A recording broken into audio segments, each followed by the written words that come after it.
Hello friends, welcome back to my channel. आज हम लोग लेकर के आए हैं आप लोगों के लिए साइकोलॉजी सेकेंड सिटिंग, जो कि आज एग्ज़ाम हुआ था, उसके सभी ऑब्जेक्टिव के आंसर। तो चलिए फटाफट से मिलाना स्टार्ट करते हैं।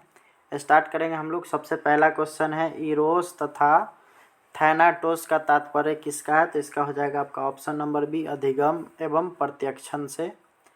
अगला क्वेश्चन हम लोग देखेंगे तो आक्रमण एवं हिंसा का क्या कारण है? तो इसका यहाँ पे आप देखिएगा 4 ऑप्शन दिए गए हैं। इसमें पीड़ा, कुंठा, मदिरा और इनमें से सभी। इसका सही आंसर जो हो जाएगा वो होगा ऑप्शन नंबर डी, इनमें से सभी। अगला क्वेश्चन हम लोग देखेंगे, आक्रमण एवं हिंसा को कम करने के क्या उपाय है? तो इसका सही आंसर है ऑप्शन नंबर ए, विरेचन विधि द्वारा इसका यूज कर करके आप लोग जो है आक्रमण एवं हिंसा को कम कर सकते हैं।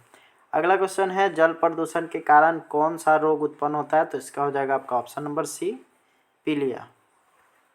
अगला क्वेश्चन हम लोग देखेंगे तो कौन निर्धनता को निम्न रूप से परिभाषित किया है?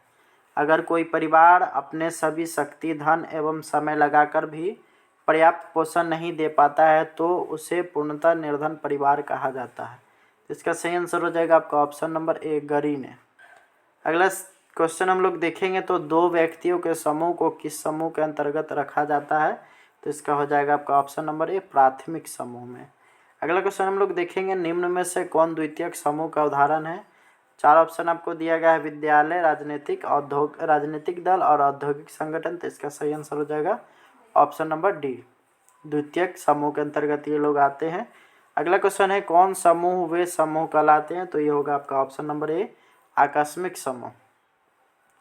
अगला है, निम्न में से कौन अनुरूपता को प्रभावित करने वाले व्यक्तित्व से संबंधित कारक नहीं है? तो आपका 4 ऑप्शन दिया गया है, आत्मसम्मान, अभिप्रेरणा और उसके बाद है कार्य एवं संबंधित कारक। तो इसका जो सही आंसर हो जाएगा, कौन अनुरूपता को प्रभावित करने वाला व्यक्तित्व के संबंधित कारक नहीं, तो इसका हो जाएगा आपका ऑप्शन नंबर सी, कार्य से संबंधित कारक। अगला क्वेश्चन हम लोग देखेंगे, निम्न में से कौन अनुरूपता को प्रभावित करने वाले समूह से संबंधित कारक है? तो ये आपका हो जाएगा ऑप्शन नंबर डी, इनमें से इसमें से सभी, समूह का आकार, समूह का संगठन, समूह की शक्ति। ये टोटल इसका सही आंसर हो जाएगा ऑप्शन नंबर डी। अगला सवाल हम लोग देखेंगे तो निम्न में से कौन अनुपालन की प्रवृत्ति नहीं है? तो इसका ऑप्शन नंबर ए सही आंसर हो जाएगा, सामाजिक श्रमावनियन। अगला सवाल हम लोग देखेंगे, निम्न में से कौन समूह संघर्ष का मनोवैज्ञानिक कारण है? तो आपका इसमें ध्वंसात्मक प्रवृत्ति, कुंठा, असुरक्षा का भाव, तीनों इसमें सम्मिलित है, इसलिए इसका ऑप्शन नंबर डी, इनमें से सभी आ जाएगा। अगला है, मनोवृत्ति के कितने संगठक होते हैं? तो इसका हो जाएगा ऑप्शन नंबर सी, 3। अगला क्वेश्चन हम देखेंगे, एक मूढ़ व्यक्ति का बुद्धि लब्धि विस्तार क्या होता है? तो ये होगा आपका ऑप्शन नंबर सी, 50 से 69। अगला हम लोग सवाल देखेंगे तो यहाँ है, बुद्धि का द्विकारक सिद्धांत प्रतिपादित किसने किया था? इसका आंसर हो जाएगा आपका ऑप्शन नंबर सी, स्पीयरमैन ने। अगला सवाल हम लोग देखेंगे, किसने आत्म को निम्न रूप से परिभाषित किया? व्यक्ति जिस रूप में अपने आप को देखता है वही उसका आत्म है। तो इसका आपका सही आंसर हो जाएगा आपका ऑप्शन नंबर ई, लिंडग्रेड। अगला सवाल हम लोग देखेंगे तो शील गुण की परिभाषा निम्न प्रकार से किसने दी? तो आपका यहाँ पे लिखा हुआ है, शील गुणों से तात्पर्य उन विशेषताओं से हैं जिनमें कोई व्यक्ति अन्य व्यक्तियों के अपेक्षाकृत अस्थायी एवं निरंतर रूप से भिन्न प्रतीत होता है। तो ये दिया था आपका ऑप्शन नंबर बी, हिलगार्ड ने। अगला क्वेश्चन हम लोग देखेंगे तो शेल्डन ने किस प्रकार के व्यक्तियों को सेरिब्रोटोनिक कहा है? तो ये होगा आपका ऑप्शन नंबर ए, गोलाकार प्रकार को। अगला क्वेश्चन है, शेल्डन ने किस प्रकार के व्यक्ति को सोमोटोटोनिया कहा है? तो ये होगा आपका ऑप्शन नंबर बी, आयताकार प्रकार को। अगला क्वेश्चन है, ऐसे व्यक्ति जो दुबले पतले लंबे तथा कोमल होते हैं उन्हें रखा गया है? इसका हो जाएगा आपका ऑप्शन नंबर सी, लंबाकार प्रकार। अगला क्वेश्चन हम लोग देखेंगे तो शेल्डन के आयताकार प्रकार क्रेस्मर के किस व्यक्तित्व प्रकार से मिलता जुलता है? तो ये होगा आपका ऑप्शन नंबर बी, क्रिस्काय प्रकार से। नेक्स्ट क्वेश्चन हम लोग देखेंगे तो पर्यावरणीय मनोविज्ञान व्यवहार तथा प्रकृति एवं कृत्रिम प्रकृति के अंतर संबंध का अध्ययन करने वाला विज्ञान है। इस प्रकार से पर्यावरणीय मनोविज्ञान को परिभाषित किया है। इसका हो जाएगा आपका ऑप्शन नंबर बी। अगला सवाल हम लोग देखेंगे तो पर्यावरणीय मनोविज्ञान अध्ययन करता है, तो ये होगा आपका ऑप्शन नंबर सी। ए और बी दोनों, केवल प्रकृति पर्यावरण का, केवल निर्मित पर्यावरण का, यह दोनों चीज़ का इसमें जो है अध्ययन किया जाता है। अगला क्वेश्चन, ग्रिफिथ का योगदान निम्न में से किस क्षेत्र में है? इसका हो जाएगा आपका ऑप्शन नंबर सी, तापमान। अगला सवाल हम लोग देखेंगे, निर्धनता को पर्यावरणीय कारकों में निम्नांकित में से किसे नहीं शामिल करेंगे? तो इसका हो जाएगा आपका ऑप्शन नंबर डी, आलस्य को। अगला सवाल है हम लोग के पास, पर्यावरणीय समस्या है तो ओजोन परत का विघटन, अम्लीय वर्षा, रेगिस्तान, इनमें से सभी इसका सही आंसर हो जाएगा। अगला सवाल हम लोग देखेंगे तो प्राकृतिक आपदा का उदाहरण है, आपको 4 ऑप्शन देंगे, बाढ़, भूकंप, सूखा, ये सभी इसका उदाहरण होता है, इसलिए इसका ऑप्शन नंबर डी हो जाएगा। अगला क्वेश्चन है, आक्रमण का तात्पर्य निम्न में से किससे है? तो इसका हिंसा, स्वाग्रता, विद्वेष और इनमें से सभी। तो यहाँ पे आक्रमण का जो कारण होता है वो होता है ऑप्शन नंबर डी, इनमें से सभी, ये तीनों का तीनों इसके कारण है।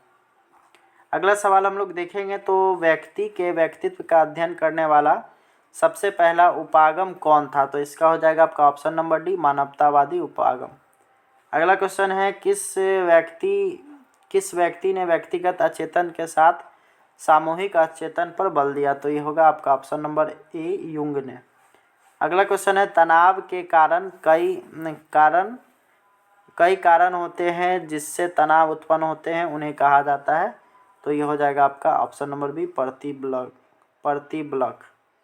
अगला क्वेश्चन हम लोग देखेंगे, जब दो अभिप्रेरणों के बीच संघर्ष होता है उसे कहा जाता है? तो इसका हो जाएगा आपका ऑप्शन नंबर डी, इच्छाओं का संघर्ष। अगला क्वेश्चन है, तनाव का सामना करने के लिए निम्नलिखित योजनाओं में से कौन अधिक प्रभावी है? तो ये हो जाएगा आपका ऑप्शन नंबर ए, पारिवारिक कार्यक्रम। अगला क्वेश्चन है, निम्नांकित में से किसको अपराध शास्त्र का पिता कहा जाता है? तो इसका हो जाएगा आपका ऑप्शन नंबर सी, मोरेनो। अगला सवाल हम लोग देखेंगे, निम्नांकित में से किस मनोवैज्ञानिक ने अपराध का संबंध शारीरिक बनावट से बतलाया?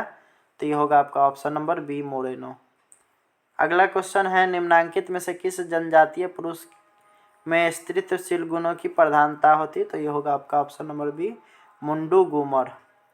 अगला क्वेश्चन होगा, मुंडू गुमर जनजाति के पुरुष तथा महिलाओं के शील गुण होते हैं? तो ये हो जाएगा आपका ऑप्शन नंबर ए, सहयोगी, स्नेहपूर्ण तथा शांति प्रिय। अगला सवाल हम लोग देखेंगे तो व्यक्तित्व मापन का उपयोग किस क्षेत्र में किया जाता है? तो ये इसका ऑप्शन नंबर डी, आपका 4 ऑप्शन इसका सही है। उत्तरदायी पदों पर नियुक्ति हेतु, समायोजन की समस्या को दूर करने हेतु, नेता के चुनाव हेतु। अगला क्वेश्चन हम लोग देखेंगे, निम्नांकित में से किस मनोवैज्ञानिक ने अपने व्यक्तित्व प्रकारों का प्रतिपादन नंगे पुरुष के चित्रों के अध्ययन से किया? तो इसका हो जाएगा आपका ऑप्शन नंबर ए, क्रेस्मर ने। अगला सवाल हम लोग देखेंगे तो यहाँ पे है, व्यक्तित्व आविष्कारिता को अन्य किस नाम से जाना जाता है? तो इसका हो जाएगा आपका ऑप्शन नंबर बी, आत्म विवरण आविष्कारिता। अगला क्वेश्चन हम लोग देखेंगे, परीक्षार्थी को सामने बैठाकर बात करने की विधि को क्या कहा जाता है? तो ये कहलाता है ऑप्शन नंबर सी, साक्षात्कार विधि। अगला सवाल हम लोग देखेंगे तो मनोविज्ञान में किस व्यक्ति ने व्यक्तिगत विभिन्नता के संप्रत्यय को सबसे पहला प्रकाश में लाया था? तो ये होगा आपका ऑप्शन नंबर सी, थार्नडाइक ने। अगला सवाल हम लोग देखेंगे तो निम्नलिखित में से कौन वास्तविकता का नियम से निर्देशित होता है? तो ये होगा आपका ऑप्शन नंबर बी, ईगो जिसको बोलते हैं हम लोग। अगला सवाल है, मनोविदालिता के रोगी में निम्नलिखित में से कौन सा विभ्रम की प्रबलता अधिक होती है? तो इसमें आप दोनों ही ए और बी दोनों होगा, दृष्टि विभ्रम और श्रवण विभ्रम, यानी इसका ऑप्शन नंबर सी हो जाएगा। अगला सवाल हम लोग देखेंगे तो फ्राइड के अनुसार सबसे महत्वपूर्ण रक्षा युक्ति कौन सी है? तो यहाँ पे आप लोग ऑप्शन नंबर सी इसका करेक्ट लगाएंगे, दमन।